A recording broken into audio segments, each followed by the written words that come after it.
Hi friends, I am going to try and do a quick demo in case I don't get to show this live in class. Some really important tips using the Pathfinder and a few other things in Illustrator that you may want to use in your projects.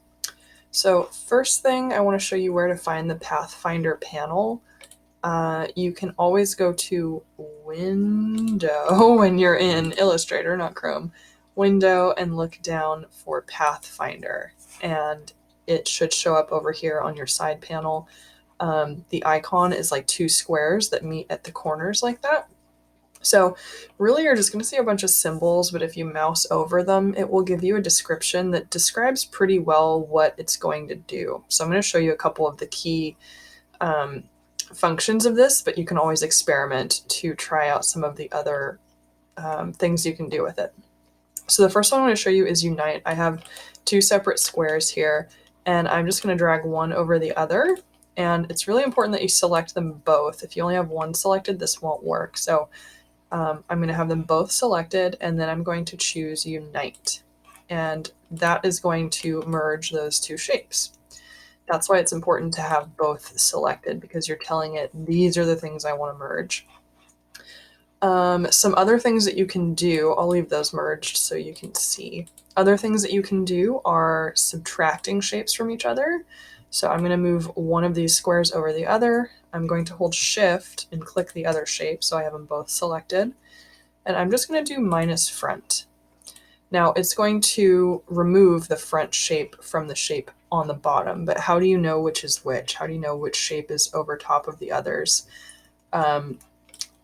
Because when you select, I don't know why I have a weird tool. When you select one, it's going to look like it's on top, but then you select the other, and so does that one. So I mean, one thing, changing the color probably helps. So that way you can just see, even if I select one, I can see this one's on top. If you want to change which one's on top, select one of them, like if you're trying to move one from the background to the foreground, you can select it, go up to Object, Arrange, and you'll see all these options here. You can bring to front, send to back, or just bring forward or send backward. If you bring something all the way to the front, that means out of every single layer you have, or every shape on that layer, it's going to put that one in front of them all. If you just want it to send it back or send it backward one layer, let's say you have a couple things in order together and you only want a shape to go back one, level or one, order of magnitude or whatever, you could do send backward. I really recommend learning the shortcuts. You're going to use these all the time, the more complex your work gets. And rather than having to go up here each time, know the shortcuts. So on a Mac, for me, it's Command and brackets to send up or down one layer. You can see that I finally found the spot where I can move it up and down. It took me a while of holding the bracket to get through all the other shape layers that I had. But if you add Shift in there, you can bring something all the way to the front or send it all the way to the back. So that was the minus front thing. Now that you know how to put your shapes above or below each other, that will help. The next thing I want to show you is probably right here, the intersect option or exclude. So I'm going to, again, layer these squares over top of each other and select them both. I'll make one a different color so you can see what happens when you have two shapes of a different color. They'll kind of adopt the color of one or the other of these things. So I'm going to select them both. I'm going to do first intersect. And you'll see that cut out the part where they both overlapped. So you could see that there was a square in the middle there. So it cut off the edges and only kept the part where they intersected. Now you can probably guess the other option to exclude does the opposite of that. So it cuts out where they overlap. So you can do a lot of cool things pretty quickly with this panel. Some other things to show you are how to quickly duplicate. So if you need a bunch of the same thing, like if I'm making a mountain and I want to base it off of this triangle, I'm going to click the triangle, hold, for me it's Alt or Option on a Mac keyboard. I'm going to click, and you'll see when I'm holding Alt, I get that double cursor. I'm going to hold down on that shape and drag away, and you'll see I've made a copy. If I then hold down Shift, I can drag it immediately over to the right and keep it parallel. So you can see how you can use this to make things really quickly if you need a lot of the same thing. If you don't want them to be the same, but they're based on the same shape, you can always make duplicates like that and then, resize things to meet your needs. So I'm holding shift while I resize to maintain that same, proportion, but to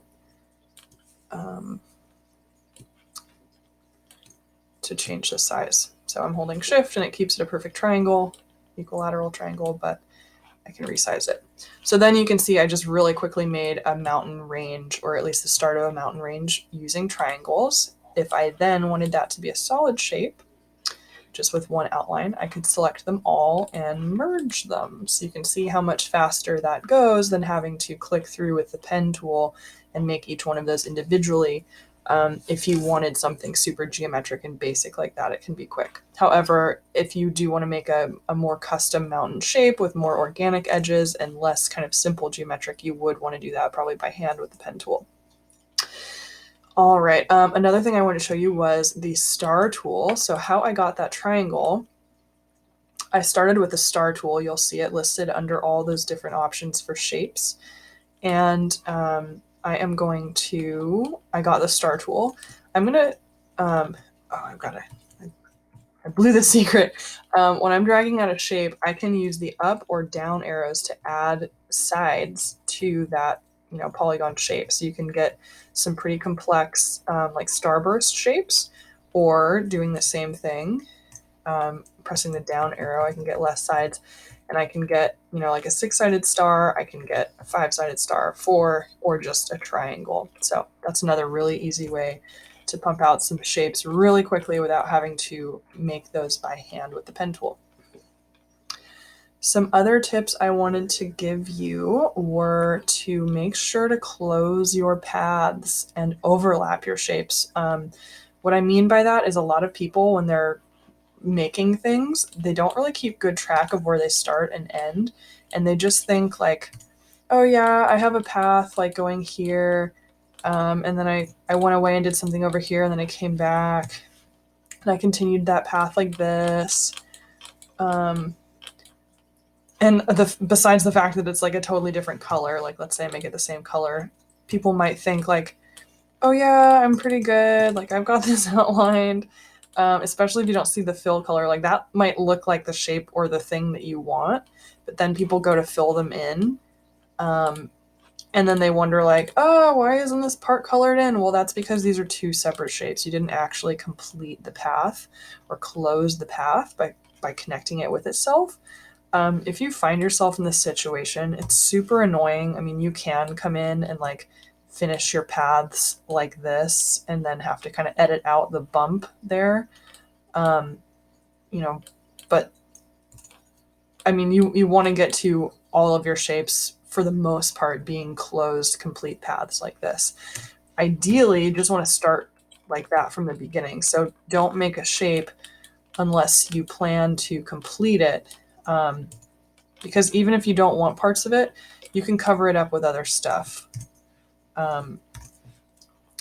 But you want to try and have all of your shapes complete so that when you go to fill them in with color, you know exactly where that color is going to go, and you don't have any weird issues like this where you're thinking that it's going to fill in this whole shape, but it doesn't, because you actually just have a bunch of line segments. So when you start a shape, close it. That's what I mean by this. So this is still an open path, which, this might work for your needs, and that's fine as long as you know exactly where your path starts and ends. The reason that outline doesn't go all the way around is because this is an open path, so this doesn't connect with anything. If I were to close that, I'm going to get my pen tool and click on the end there and connect it here. Now that outline goes all the way around, and that's a closed path. So all I'm trying to say is try and always close your paths unless you have a reason not to, and just layer things when you need, to overlap stuff.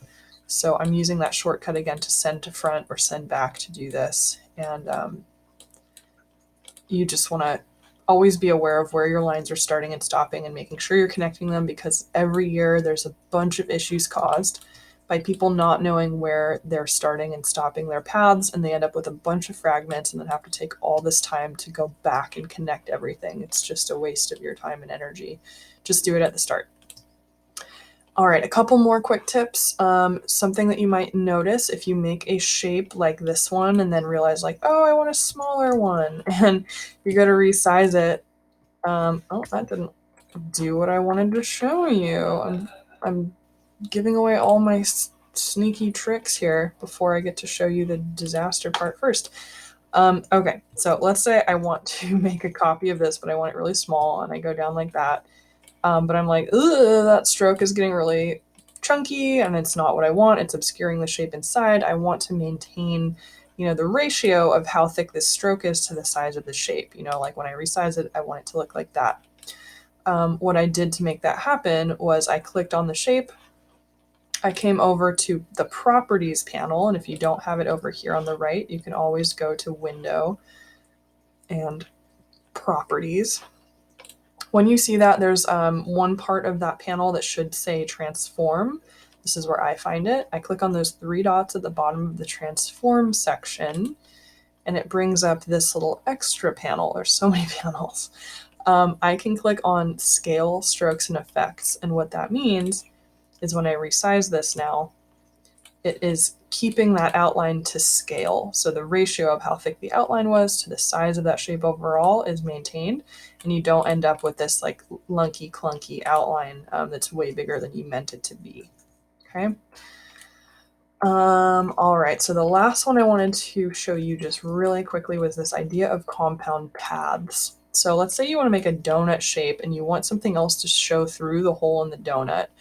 Well, you could make the donut hole and just put it on top of that circle. But then if I try to move it over here, I can't see the background through that because these are just 2 shapes on top of each other. It's not actually a hole through the shape.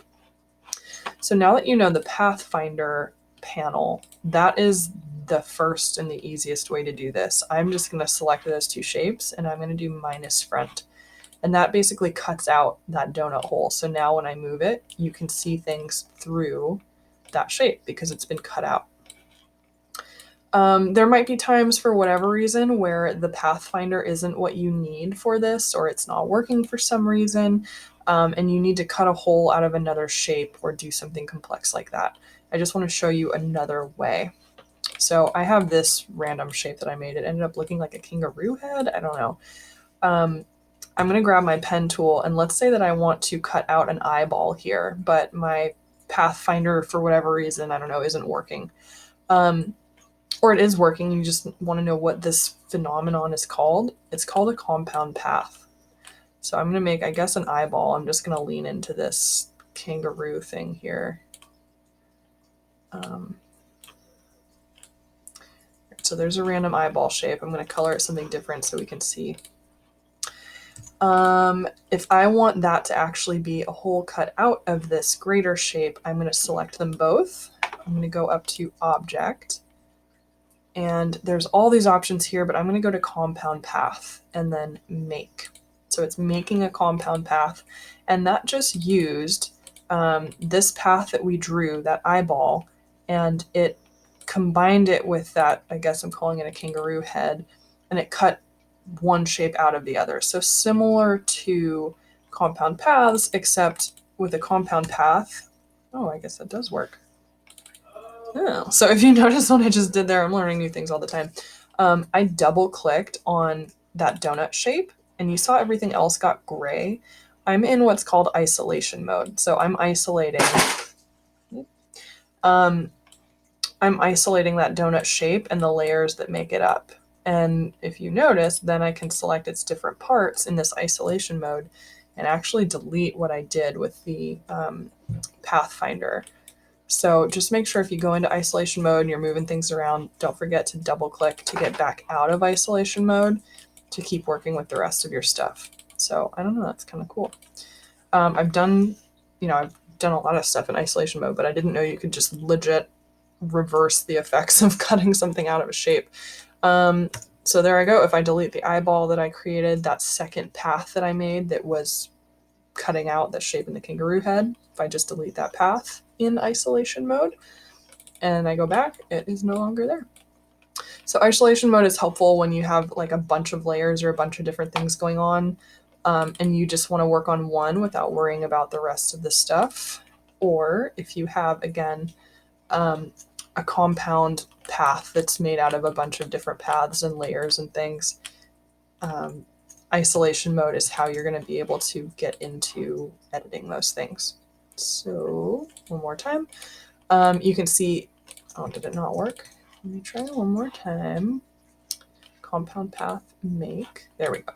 So right now, if I'm just in my regular mode, when I drag that around, they're connected. I can't really edit this path individually from the outside path, but if I go into isolation mode, that's when I can, mess with these separate parts. So it's like you go in a layer, go in a level, and it expands whatever that object that you're working on. This object is like a grouping of different things. So in isolation mode, you can edit them all. When you're not in isolation mode, when you've made a compound path like a donut or whatever this is, you can only, edit the whole thing as one. I think I covered all the little details I wanted to show you. So I'm going to stop this, but hopefully this was helpful and you can apply these skills however you need them to your different projects.